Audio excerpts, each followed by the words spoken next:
Saya seorang aswaja, misal. Ya. Beliau Mursal ini salafi. Keyakinan kita tentang Tuhan sama nggak? Berbeda. Beda, serius. Tuhannya sama dengan Tuhannya dulu. Bahwa Allah itu ada, sama nggak? Sama. Tapi berbeda dalam memahami sifat-sifat Ya. Tuhan. Dan sudah lihat konflik aswaja dan Wahabi hari ini? Ya. Jadi ternyata percaya kepada Allah rukun iman pertama antara aswaja, Ahlussunnah wal Jamaah yang umum, dengan Wahabi itu beda. Tuhannya beda nggak? Tidak. Setahun dari mana? Kan sudah beda itu. Tuhan yang disubjektifkan atau yang sudah dipahami dalam mindanya orang salafi, itu beda dengan Tuhan yang disifatkan di dalam orang-orang aswaja. Contoh, Ustadz salafi hari ini mengajarkan, saya nggak usah sebut namanya, bahwa Tuhan itu bertempat di atas aras. Tuhan itu turun seperti zaman terakhir dan masuk ke alam. Ya, siapa yang meyakini Tuhan tidak bertempat di tempat yang tinggi, maka dia sama dengan ateis. Ya. Ulama aswaja seperti NU, Tarbiyah Islamiyah, Khairat, NW, itu tidak percaya itu. Dan justru meyakini bahwa Allah itu sudah ada sebelum benda dan sifat dan tempat. Maka ketika Allah menciptakan aras, Allah tidak menempati aras. Tapi ini dianggap logika itu bukan logika beragama, itu logika filsafat oleh Salafi. Karena Ibnu Taimiyah, imam mereka, menganggap filsafat itu haram.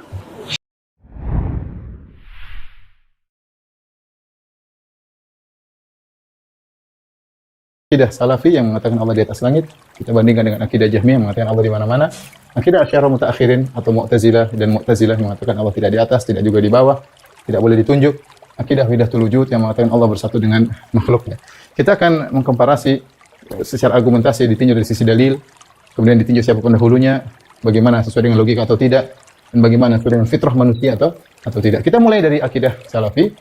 Akidah Allah di atas langit, dalilnya sangat banyak, ratusan dalil, bahkan semua mengatakan Al-Alfani 2000 dalil, ditinjau dari berbagai macam sisi pendalilan, seperti bahwasanya Al-Quran turun dari Allah, namanya turun dari atas ke bawah, bahwasanya malaikat juga turun dari perintah Allah ke bawah, malaikat melapor ke atas, melapor kepada Allah Subhanahu wa Ta'ala. Ya. Kemudian Nabi SAW ketika menerima syariat salat naik ke atas, ya, dalam kisah Al-Mi'raj, sampai begitu dekatnya Nabi SAW dengan Allah, sampai seorang sahabat bertanya, hal ra'aita rabbak, ya Rasulullah, apakah kau melihat Rabbmu? Ya, Nabi SAW mengatakan nurun anna arahu, ya. Ada cahaya yang menghalangi, bagaimana aku bisa melihatnya? Menunjukkan Nabi sudah dekat dengan Allah Subhanahu wa Ta'ala. Kalau seandainya Allah tidak di atas, Nabi akan mengatakan, emang yang bilang saya ketemu Allah siapa? Gampang. Ya. Tapi Nabi membenarkan pertanyaan tersebut, Nabi tidak menyalahkan pertanyaan tersebut, dan Nabi mengatakan aku tidak bisa melihatnya karena ada cahaya yang menghalangi. Kemudian terlalu banyak dalil. Nabi SAW ketika berdoa mengangkat kedua tangan ke arah langit. Dan Nabi SAW menunjuk Allah, Allahumma syahad. Allah Nabi tunjuk ke atas, kemudian tunjukkan kepada para sahabat. Ya. Kemudian di antara dalil bahwasanya hadis begitu banyak bahwasanya Allah turun ke langit dunia, ya, namanya turun dari atas ke bawah untuk menerima permohonan hamba-hambanya di sepertiga malam yang terakhir. Di antara dalil tentang ketinggian Allah bahwasanya pada hari kiamat kelak penghuni surga akan melihat Allah seperti melihat rembulan. Kata Nabi SAW, innakum tarawna rabbakum ayanan kama tarawna al-qamara lailatal badr. Sungguh kalian akan melihat Allah pada hari kiamat kelak dengan mata kalian. Sebagaimana kalian melihat apa? Rembulan. Ya, ingat, cara melihat disamakan oleh Allah, oleh Nabi Shallallahu Alaihi Wasallam. Ya, ini tentu dalil sangat banyak. Hanya secuil yang saya sebutkan, perlu pembahasan pengajian tersendiri tentang dalil Allah di atas langit. Namun saya ingin tutup dengan perkataan Ibnu Rushd, rahimahullah, yang mengatakan bahwasanya syariat dibangun di atas dasar Allah di atas. Ya, kenapa? Karena syariat dibangun di atas Al-Quran turun dari Allah Subhanahu Wa Taala.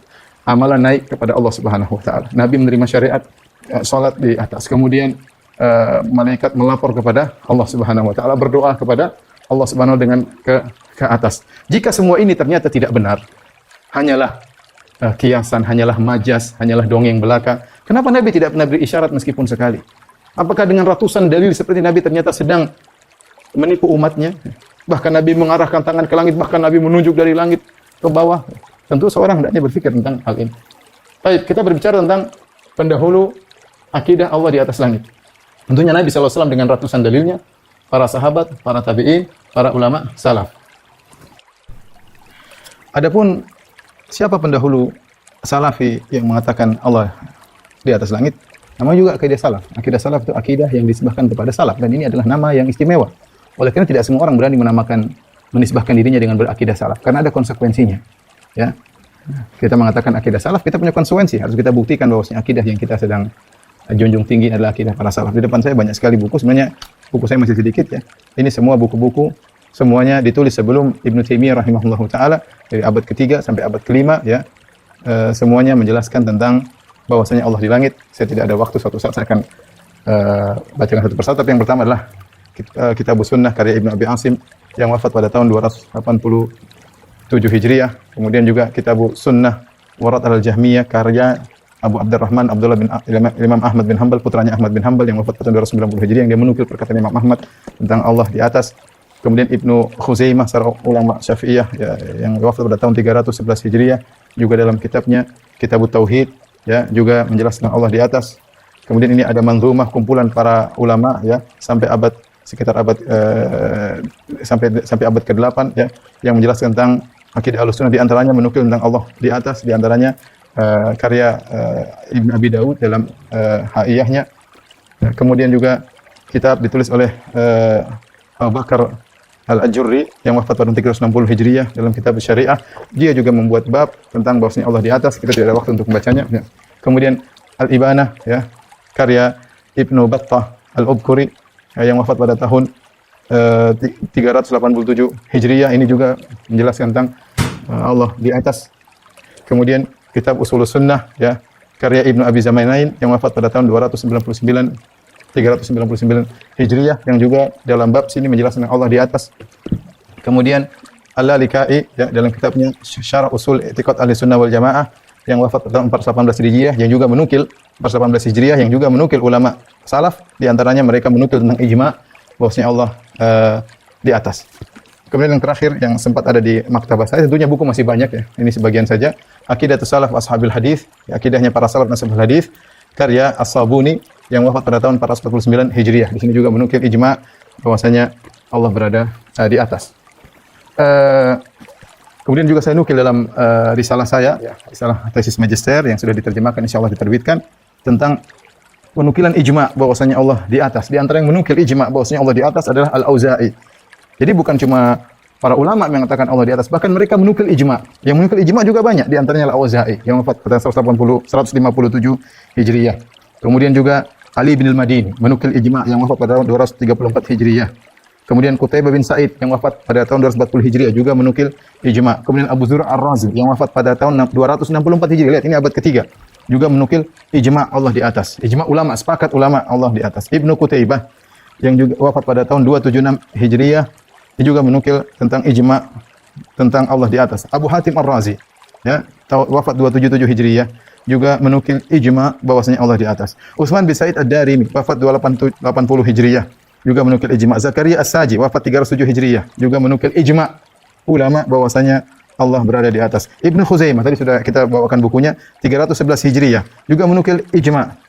Kemudian Abu Hasan Al-Asy'ari, dalam kitabnya Risalah ila Ahli Tsaghar juga menukil bahwasanya ijma Allah berada di atas langit. Ibnu Battah tadi sudah kita sebutkan, kita bawakan bukunya, wafat pada tahun 387 Hijriah, menukil ijma bahwasanya Allah berada di atas. Abu Umar At-Talamanki wafat 429 Hijriah, juga menukil ijma bahwasanya Allah di atas. Abu Nuaim wafat 430 Hijriah, juga menukil bahwasanya ijma Allah berada di atas. Abu Nasr As-Sijzi 444 Hijriah, juga menukil bahwasanya Allah berada di atas, ijma ulama. Kemudian Abu Utsman As-Sabuni terakhir yang tadi kita sebutkan ya, bahwasanya yang Allah, dia juga menukil 449 Hijriah wafatnya, menukil bahwasanya ijma Allah di atas. Kemudian Ibnu Abdul Bar dalam kitabnya Tamhid juga menukil bahwasanya Allah berada di atas, yang wafat pada tahun 463 Hijriah. Jadi maksud saya bukan cuma ulama yang mengatakan sekedar nama-nama ulama, bahkan mereka menukil ijma. Lebih mudah untuk mengetahui siapa yang mengatakan Allah berada di atas langit, mudah. Ini saya nukilkan dua buku yang sangat indah. Yang pertama karya Ibnu Qayyim rahimahullahu taala, judulnya Ijtima' al-Juyus al-Islamiyah ala Hirab al-Mu'attilah ala Harabil Mu'attilah wal Jahmiyah, yaitu kumpulan pasukan Islam dalam memerangi Mu'attilah dan Jahmiyah. Judulnya cukup mengerikan. Kenapa? Karena maksud beliau menulis buku ini bahwasanya akidah Mu'attilah dan akidah Jahmiyah itu diperangi oleh kaum muslimin seluruhnya. Makanya dalam buku ini beliau menukil para ulama yang sangat banyak yang menunjukkan tentang Allah berada di atas. Ya. Beliau nukil dari perkataan para sahabat. Ya. Kalau ada waktu saya akan nukil semuanya, tapi kita nggak ada waktu.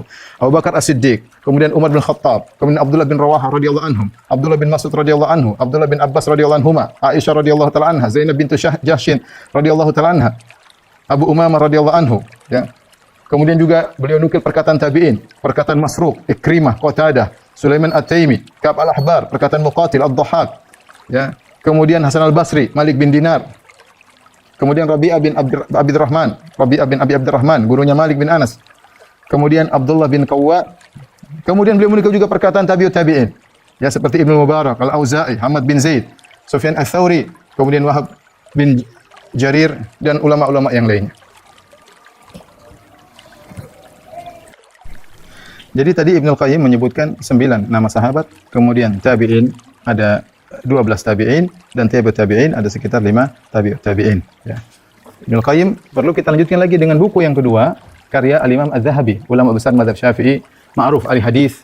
Kemudian juga dia adalah ahli tarikh, ya, punya Syiar A'lam Nubala, punya Tarikhul Islam dan punya kutub-kutub rijal hadis. Ma'ruf di kalangan ulama Syafi'iyah. Beliau menulis buku judulnya Al-Ulu lil Aliyil Azim. Dia punya buku dua, Al-Ulu lil Azim dan juga tentang Kitabul Arsy, tentang Arsy. Pada kesempatan ini saya akan perlihatkan tentang buku judulnya Al-Ulu, ketinggian, maha ketinggian bagi Allah yang maha tinggi dan maha agung. Buku ini dicetak 2 jilid dan menukil sekitar 150 ulama, ya, yang menjelaskan bahwasanya Allah berada di atas langit, ya. Setelah kita membaca perkataan Ibnu Qayyim tentang para ulama, kita bisa melanjutkan dengan kitab yang ditulis oleh Imam Zahabi ini yang menukil dari perkataan para al-a'immah al-arba'ah, yaitu Imam Abu Hanifah, Imam Malik, Imam Syafi'i, Imam Ahmad, terus para ulama sampai pada abad yang ke-6 kalau tidak salah, ya. Yang saya hitung sekitar 150 ulama. Kalau saya mau sebut satu persatu tentu sangat banyak. 150 ulama yang semua mengatakan bahwasanya Allah berada di atas. Oleh karenanya inilah akidah salaf tentang Allah berada di atas. Barang siapa yang mengatakan mereka adalah mujassimah, sesat dan yang lainnya, silakan menyesatkan semua ulama. Ini termasuk para sahabat, bahkan sesatkan sekalian Nabi Shallallahu Alaihi Wasallam, atau sesatkan sekalian Al-Quran yang ternyata isinya hanyalah kiasan-kiasan membuat orang bingung bilang Allah di atas arsy, ternyata tidak di atas arsy, yang akhirnya membingungkan manusia, ya.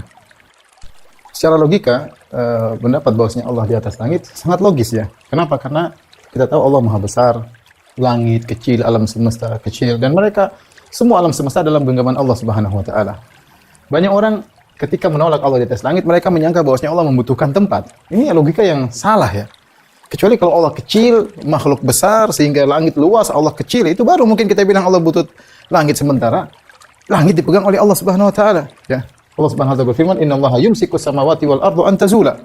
Ya, Allah memegang langit dan bumi, ya. Allah menahan langit yang butuh kepada Allah Subhanahu wa taala, ya. Makanya Allah mengatakan wala ya'uduhu hifdzuhuma wa huwal aliyyul azim.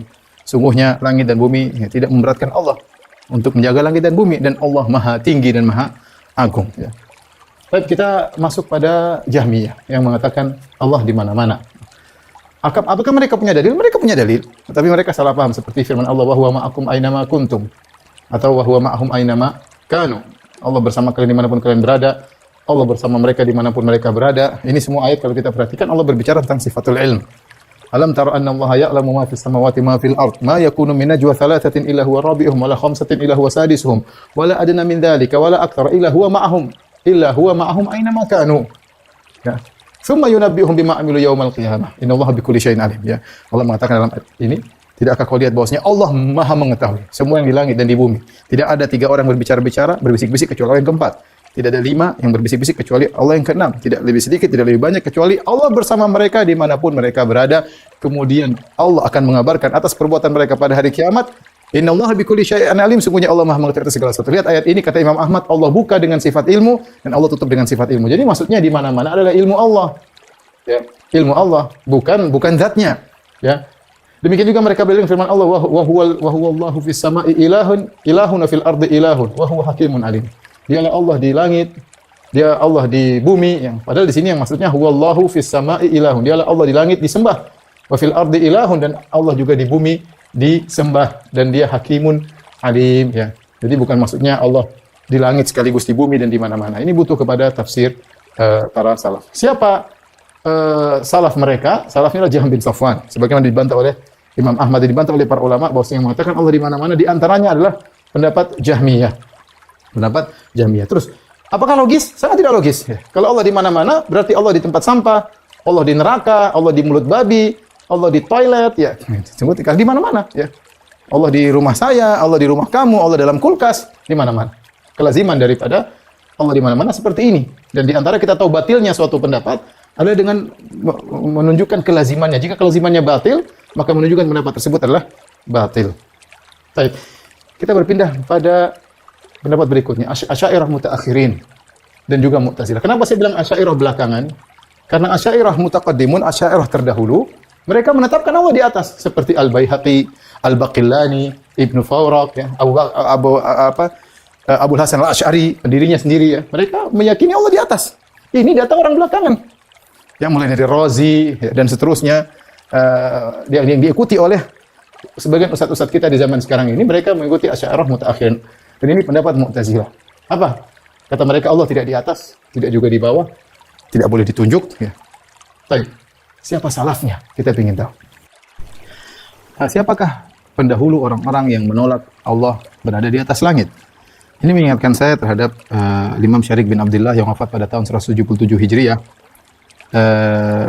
Ketika disebutkan bahwasanya kaum Mu'tazilah mengingkari atau menolak hadis-hadis tentang turunnya Allah, maka beliau pun meriwayatkan sekitar 10 hadis tentang nuzul ilahi, turunnya Allah pada sepertiga malam yang terakhir. Kemudian beliau berkata, perhatikan perkataan beliau, "Amma nahnu faqad akhadna dinana hadha an tabi'in an ashabi Rasulillah sallallahu alaihi wasallam fahum amman akhadhu." Kami telah mengambil agama kami ini dari kalangan tabi'in dari sahabat Rasulullah sallallahu alaihi wasallam, dan kalau mereka ngambil dari siapa? Ya, diriwayatkan oleh Al-Baihaqi dalam kitabnya Al-Asma wa Sifat, ya, jilid 2 halaman 374 nomor 949. Ya, maka saya berkata sebagaimana Imam Syarikh bin Abdullah, ya, mereka yang mengatakan atau mengingkari Allah di atas langit sebenarnya pendahulunya siapa? Kalau kita jelas tadi, kita sebutkan tadi ratusan ulama, ya, dari kalangan sahabat, tabi'in, tabi'ut tabi'in, dan para ulama. Adapun pendahulu mereka, inilah dijelaskan oleh Imam Abu Hasan Al-Asy'ari, yang mereka mengaku Asy'ariyah, tapi inilah salah satu buku imam mereka, Abu Hasan Al-Asy'ari. Abu Hasan Al-Asy'ari memiliki beberapa buku, di antaranya Maqalatul Islamiyin yang saya pegang sekarang, di antaranya Al-Ibanah, di antaranya Isra ila Sagar. Dan di seluruh kitab tersebut Abu Hasan Al-Asy'ari menetapkan Allah di atas. Dan ini adalah suatu hal yang menyedihkan kaum Asy'ariyah. Mereka mengaku bermadzhab Asy'ari, tetapi buku-buku Abu Hasan Al-Asy'ari semuanya mengatakan Allah di atas, ya. Bahkan dalam buku ini Abu Hasan Al-Asy'ari menjelaskan tentang pendapat Mu'tazilah, dan saya ingatkan Abu Hasan Al-Asy'ari menjadi imam Mu'tazilah puluhan tahun, sehingga kemudian dia sadar ketika dia berbicara tentang Mu'tazilah berarti dia pakar. Pada halaman 157 dia mengatakan, waqala qailun, berkata sebagian orang Mu'tazilah, al-bari' la fi makan bal huwa ala ma lam yazal alaih. Allah tidak di tempat dan Allah sebagaimana sedia kala. Lihat, persis seperti perkataan mereka, perkataannya Mu'tazilah. Kemudian beliau berkata lagi, waqalatil mu'tazilatu fi qaulillahi azza wa jalla, berkata al-Mu'tazilah dalam firman Allah Subhanahu wa taala, ar-rahmanu 'alal arsy istawa. Ar-Rahman beristiwa di atas arsy. Yakni apa kata Mu'tazilah? Istaula, menguasai. Jadi mereka yang mengatakan istiwa maknanya istaula, istawa maknanya istaula, menguasai, itulah perkataan Mu'tazilah. Yang ngomong gitu bukan saya. Yang ngomong gitu adalah Abu Hasan Al-Asy'ari. Kemudian juga beliau sebutkan, ya, di sini dia sebutkan tentang perkataan Ahlus Sunnah. Perhatikan perkataan Ahlus Sunnah. Halaman 211. Wa qala Ahlus Sunnah wa ashabul hadis. Berkata Ahlus Sunnah dan ahli hadis. Ya. Wa annahu 'alal arsy kama qala azza wa jalla. Sungguhnya Allah di atas arsy sebagaimana firman Allah, Ar-Rahmanu 'alal arsy istawa. Sebagaimana firman Allah, Allah beristiwa di atas arsy. Wala nuqaddimu baina yadayillahil qawla bal naqulu istawa bila kaif, dan kami tidak mau mendahului Allah Subhanahu wa taala.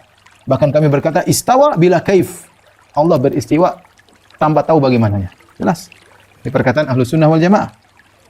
Wa annahu nurun kama qala ta'ala, Allahu nurus samawati wal ard. Allah adalah cahaya sebagaimana firman Allah. Allah cahaya langit dan bumi. Wa anna lahu wajhan. Ini Abu Hasan Al-Asy'ari mengatakan, ini perkataan Ahlus Sunnah ashabul hadis. Ya. Dan Allah punya wajah, kama qala wa yabqa wajhu rabbik. Ya, wa anna lahu yadayn, dan Allah punya kedua tangan sebagaimana firman Allah, kama qala khalaqtu bi yadayya, aku menciptakan Adam dengan kedua tanganku. Wa anna lahu ainain kama qala tajri bi ayunina. dan sungguhnya Allah memiliki dua mata sebagaimana firman Allah Subhanahu wa taala ya. Ini beliau sebutkan ya. Kemudian di akhir kata beliau wa annahu yanzilu ila sama'id dunya kama jaa fil hadis. Dan Allah turun ke langit dunia sebagaimana datang dalam hadis. Ya, ini pendapat Ahlus Sunnah wal Jamaah. Yang bilang siapa? Abu Hasan Al-Asy'ari. Dari sini kita tahu ternyata Abu Hasan Al-Asy'ari menjelaskan kepada kita yang mengingkari Allah di atas adalah Mu'tazilah dan yang mengatakan Allah di atas, yang mengatakan Allah istawa tanpa mengetahui bagaimananya adalah Ahlus Sunnah wal Jamaah. Bukan cuma Abu Hasan Al-Asy'ari, saya akan sebutkan bagaimana para ahlul hadis membenarkan perkataan Abu Hasan Al-Asy'ari. Dia mengatakan ahlul hadis. Ya, pendapatnya adalah pendapat Ahlus Sunnah, pendapat Salafiyin. Di antara hal yang mendukung perkataan Abu Hasan Al-Asy'ari bahwasanya ashabul hadis akidahnya akidah salaf, saya bawakan buku-buku dari para ahli hadis. Di antaranya dari dalam Sahih Bukhari, Imam Al-Bukhari menulis kitab yang terakhir dalam Sahih Bukhari adalah Kitab Tauhid. Dalam sebagian riwayat judulnya adalah Kitab Tauhid Ar-Rad 'alal Jahmiyah, yaitu kitab membantah Jahmiyah. Ya, Kitabur Raddil Jahmiyah, kitab membantah Jahmiyah. Jadi kitab ini ditulis, kitab Tauhid ditulis dalam rangka membantah Jahmiyah. Oleh karenanya Imam Bukhari membawakan dalil-dalil yang menyelisihi akidah Jahmiyah tentang sifat-sifat Allah dan yang lain. Di antaranya pada bab ke-22 Imam Al-Bukhari membuat bab wa kana arshuhu 'alal ma', kemudian wa huwa rabbul arsyil azim. Kemudian beliau menyebutkan perkataan Mujahid. Wa qala Mujahid, berkata Mujahid, muridnya Ibnu Abbas tabi'in, ketika menafsirkan istawa. Istawa maknanya apa? Ala, di atas. Istawa artinya di atas. Jelas. Berarti istawa alal arsy artinya di atas arsy. Ini akidah Ahlus Sunnah, akidahnya Ahlul Hadis, akidah Imam Bukhari membantah Jahmiyah yang menolak Allah di atas. Baik, kita lanjutkan dalam Sunan Abi Dawud. Al-Imam Abu Dawud membawa juga sebuah bab, judulnya Bab Firrat alal Jahmiyah. Bab tentang bantahan terhadap Jahmiyah. Kemudian beliau membawakan hadis-hadis tentang Allah di atas, ya. Ya seperti tentang hadis Allah yanzilu rabbuna kullalailatin ila sama'id dunya, Allah turun di langit dunia setiap sepertiga malam yang terakhir, ya. Dan dia bawakan hadis-hadis yang menjelaskan bahwasanya Allah di atas sebagai bentuk bantahan terhadap Jahmiyah. Ini bisa dibaca pada hadis 4732 dan seterusnya. Ini Abu Daud As-Sijistani yang wafat pada tahun 275 Hijriah. Kemudian saya bawakan lagi misalnya Sunan Ibnu Majah. Sunan Ibnu Majah membuat suatu bab, judulnya Babun Fima Ankaratil Jahmiyah, bab tentang perkara-perkara yang diingkari oleh Jahmiyah. Kemudian dia bawakan hadis-hadis yang diingkari oleh Jahmiyah tentang Allah di atas, ya. Jadi sedang membantah tentang apa? Innakum satarawna rabbakum kama tarawna hadzal qamar. Sungguhnya kalian akan melihat Allah sebagaimana melihat rembulan, melihat ke atas. Dan kemudian beliau bawakan hadis-hadis yang lain yang ini menunjukkan para al-hadis membantah Jahmiyah bahkan dalam kitab Sunan beliau, ya Sunan Sahih Bukhari, Sunan Abi Dawud, Sunan Ibnu Majah. Demikian juga Sunan Tirmidzi, yang tadi Sunan Ibnu Majah wafat pada tahun 273 Hijriah. Adapun Tirmidzi wafat 279 Hijriah, semuanya di abad ketiga. Lihat Al-Imam Tirmidzi yang wafat pada tahun 279 Hijriah, beliau juga mencantumkan tentang akidah Ahlussunnah dan akidah Jahmiyah yang sesat, ya. Pada hadis 662 tentang sedekah, ya. Ketika beliau menyebutkan tentang Allah menerima sedekah dengan tangan kanannya, ya. Dan orang-orang Jahmiyah kalau mendengar Allah punya tangan, mereka gelisah, kasihan, ya. Taib, berkata Abu Isa, qala Abu Isa hadza hadisun hasanun sahih. Ini adalah hadis yang hasan yang sahih. Wa qad ruwiya an Aisyah an Nabi sallallahu alaihi wasallam nahu hadza. Diriwayatkan dari Aisyah seperti hadis ini. Wa qad qala ghairu wahidin min ahli ilmi fi hadzal hadits wa ma yushbihu hadza min ar-riwayat min as-sifat wa nuzuli Rabbi tabaraka wa ta'ala kulla lailatin ila sama'id dunya. Dan telah berkata lebih dari seorang dari para ulama ahli hadis tentang hadis ini dan riwayat-riwayat yang semirip dengan hadis ini seperti sifat nuzulnya, turunnya Allah Subhanahu wa taala setiap malam ke langit dunia. Qalu, mereka para ulama berkata, qad tathbutur riwayat fi hadza wa yu'manu biha. Riwayat-riwayat ini sahih dan diimani. Wala yutawaham wala yuqalu kaifa. Jangan diperkira-kira, disangka-sangkakan, jangan dikatakan bagaimana. Hakadha ruwiya, demikian diriwayatkan. Ya an Malik, dari Malik bin Anas, Sufyan bin Uyainah, Abdullah bin Mubarak, annahum qalu fi hadhil ahadits, mereka semua berkata amiruha bila kaif. Ya, imani dan jangan tanya bagaimananya, ya. Artinya imani, berarti mereka pahami maknanya, tapi tanya bagaimana jangan tanya. Yang tanya bagaimana nuzulnya Allah, jangan pakai logika-logika sendiri. Hakadha qaulu ahli ilmi. Inilah perkataan para ulama min ahli sunnah wal jamaah, dari ahli sunnah wal jamaah. Wa amal Jahmiyah, perhatikan, adapun Jahmiyah, fa ankarat hadhihi riwayat. Mereka menolak riwayat seperti ini. Wa qalu hadza tashbih, kata mereka ini tashbih, ya. Wa qad dzakara Allah tabaraka wa ta'ala fi ghairi mawdhi'in min kitabih, dalam Al-Qur'an Allah sebut dalam selain lebih dari satu ayat tentang al-yad was sama' wal basar, tentang tangan, tentang pendengaran, tentang penglihatan. Fata'awwalatil jahmiyah hadhil ayat, orang Jahmiyah mereka mentakwil ayat-ayat ini, wa fassaruha ala ghairi ma fassara ahlul ilmi, dan mereka mentafsirkan tidak sebagaimana tafsiran ahlul ilmi. Wa qalu innallaha lam yakhluq adama biyadihi, kata mereka Allah tidak pernah menciptakan Adam dengan tangannya. Wa qalu innama ma'nal yadi al-quwwah, kata mereka maknanya tangan adalah kuat. Perkataan ini akidah Jahmiyah. Ishaq bin Rahuya berkata, innama yakunu tasbih idza qala yadun ka yadin. Tasbih baru dikatakan tasbih kalau kita berkata tangan Allah seperti tangan kita, au mithlu yadin, au samun ka sam'in, pendengaran seperti pendengaran. Fa idza qala sam'un ka sam'in, kalau ada yang berkata pendengaran seperti pendengaran, maka inilah tasbih. Wa amma idza qala kama qala Allah Ta'ala, adapun jika seorang berkata sebagaimana firman Allah, yadun wa samun wa basarun, ya, tangan, pendengaran dan penglihatan, wala yaqul kaif, dan tidak menjelaskan bagaimananya, wala yaqulu mithlu sam'in, dan tidak mengatakan seperti ini seperti itu, fa hadza la yakunu tasbihan, ini bukan tasbih. Wa huwa kama qala Allah Ta'ala, sebagaimana ini firman Allah, laisa kamitslihi syai', tidak ada yang serupa dengan Allah, wa huwa samiul basir, dan dia Maha mendengar lagi Maha melihat. Lihat, ternyata akidah orang menolak Allah di atas, ya, adalah akidahnya Jahmiyah dan Mu'tazilah. Sebagian ulama mengatakan pendahulu Asy'ariyah mutaakhirin yang menolak Allah di atas bukan cuma Mu'tazilah, bukan cuma Jahmiyah, sebagaimana kita nukilkan, bahkan Fir'aun. Karena Fir'aun menolak Allah di atas. Seperti firman Allah Subhanahu wa taala, wa qala fir'aunu ya hamun ibn li sarhal la'alli ablughul asbabas samawati fa attali'a ila ilahi Musa wa inni la adhunnuhu kadziba. Fir'aun berkata, wahai Haman, bangunkanlah bagiku bangunan yang tinggi. Aku ingin lihat di langit. Aku ingin lihat Tuhannya Musa, karena menurutku dia pendusta. Kata para ulama, kenapa?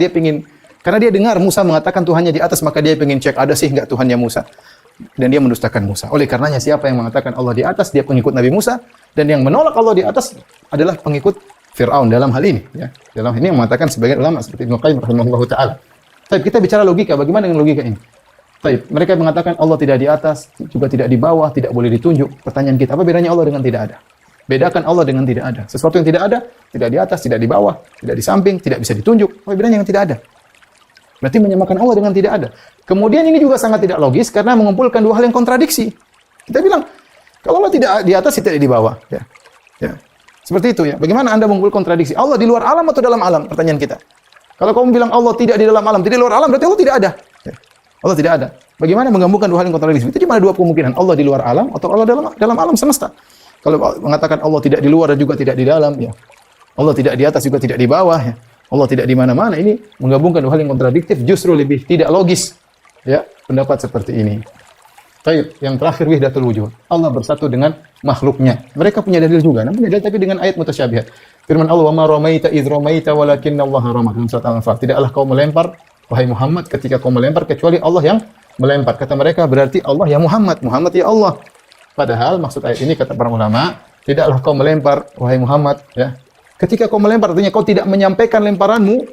Ketika Nabi mengambil pasir kemudian melempar kepada mata-mata musuh, tidak mungkin sampai kecuali Allah yang menyampaikan. Bukan, Allah adalah Muhammad, artinya kau yang melakukan lemparan awal, tapi yang menyampaikan adalah Allah. Maksud ayat tersebut adalah begini. Kalau tidak, repot, ya. Kita mau praktekkan dalam semua perkara, contohnya kita mengatakan, tidaklah kau sholat ketika Allah, kecuali Allah yang sholat. Repot. Tidaklah kau buang hajat ketika Allah, kecuali Allah yang buang hajat. Kalau kita mau ikuti ayat ini dan dipraktikkan pada seluruhnya dengan pemahaman wahdatul wujud, maka kita akan menghina Allah, ya, karena kita melakukan banyak kegiatan. Ini pendapatnya siapa? Pendahulunya adalah Ibnu Arabi dalam kitabnya Fusuhul Hikam, dalam kitabnya Futuhatul Makkiyah. Bagaimana pendapat ini kalau kita masukkan logika, ya? Berarti Allah bersatu dengan Fir'aun, Iblis, Abu Jahal dan lain-lain. Karena Allah bersatu dengan seluruh makhluknya. Di antara makhluk Allah adalah Fir'aun, ada Iblis, ada Abu Jahal dan lain-lain. Ini benar-benar dikatakan oleh Ibnu Arabi. Dia mengatakan ketika Fir'aun mengatakan ana rabbukumul a'la, aku Tuhanmu yang maha tinggi, kata mereka, kata dia, Fir'aun adalah Allah ketika itu, ya. Kemudian kalau Allah adalah hamba, kemudian siapa yang disembah dan siapa yang menyembah, ya. Siapa yang menyembah dan siapa disembah, tentu sangat tidak logis ketika Allah dianggap bersatu dengan makhluk. Terakhir, ikhwan dan akhwat yang dirahmati Allah Subhanahu wa taala, sudah kita komparasi sekarang masalah fitrah. Ya, sering mereka sebagian orang mengatakan bahwasanya pengikut terbesar kaum muslimin di dunia adalah Asy'ariyah. Saya bilang itu tidak benar. Bohong, ya. Justru saya katakan justru manusia, masyarakat kaum muslimin secara umum di dunia ini, mereka masih di atas fitrah. Mereka masih di atas fitrah. Ya, oleh karenanya mereka ketika menyebut Allah, mereka tunjuk ke atas. Allah. Allah, mereka tunjuk ke atas. Allah kalau sudah berjanji, Allah tidak ingkar janji. Innaka la tukhliful. Tidak ada yang bisa menolong kita kecuali Allah. Tidak ada yang bisa menenangkan batin jiwa kita kecuali Allah. Kita mengagungkan Allah dan kita memuji Allah. Mesti percaya kepada Tuhan. Allah saja ketika Nabi udah diangkat setinggi itu memberi salam tak sebut nama. Urusan kita adalah dengan Allah, bukan dengan manusia itu saja. Kita punya urusan dengan Allah. Serahkan kepada Allah. Mereka sering mengatakan kita serahkan kepada yang di atas. Nggak ada seorang pun mengatakan kita serahkan kepada yang di mana-mana. Nggak ada. Tidak ada yang mengatakan kita serahkan yang tidak di mana-mana. Juga nggak ada. Semua orang mengatakan kita serahkan yang di atas. Kemudian juga orang mengatakan kalau yang di atas sudah menggariskan. Ini sudah fitrah. Nggak mungkin kita tolak fitrah ini. Kalau kita mengatakan kaum muslimin di seluruh dunia rata-rata adalah Asy'ariyah, maka itu kedustaan. Ya. Apakah kalau kita tanya orang-orang di dunia kaum muslimin, mereka mengatakan kita serahkan kepada yang tidak di atas dan tidak di bawah? Nggak ada yang mengatakan demikian. Semuanya kembali kepada fitrah. Ya. Kalau kita lihat akidah Asy'ariyah mutaakhirin, tidak seorang muslim pun yang normal yang akan berkata kita serahkan kepada yang tidak di mana-mana, atau mengatakan kita serahkan kepada yang tidak di atas maupun di bawah. Ya. Apalagi mengatakan Allah bersatu dengan makhluk, maka itu adalah fitrah menolak ini semua. Nah, inilah komparasi dari keyakinan terhadap di mana Allah. Silahkan memilih ya. Kalau saya mengajak kaum muslimin untuk mengikuti ahlu sunnah, jelas dalilnya, pendahulunya jelas, logikanya logis, sesuai dengan fitrah ya. Kalau yang ingin memilih pendapat Jahmiyah, Mu'tazilah, boleh juga, terserah masing-masing ya. Jelas akidahnya, dalilnya entah dalilnya apa ya, logika, filsafat. Kemudian pendahulunya jelas, ada Fir'aun, ada Mu'tazilah, ada Jahmiyah, ya, terserah dia, ya. Atau mengikuti Allah bersatu dengan makhluknya, pendahulunya adalah Ibnu Arabi. Demikian, silakan memilih. Bagi yang cerdas tentu bisa. Assalamualaikum warahmatullahi wabarakatuh. Sampai jumpa kembali di World Islam Channel.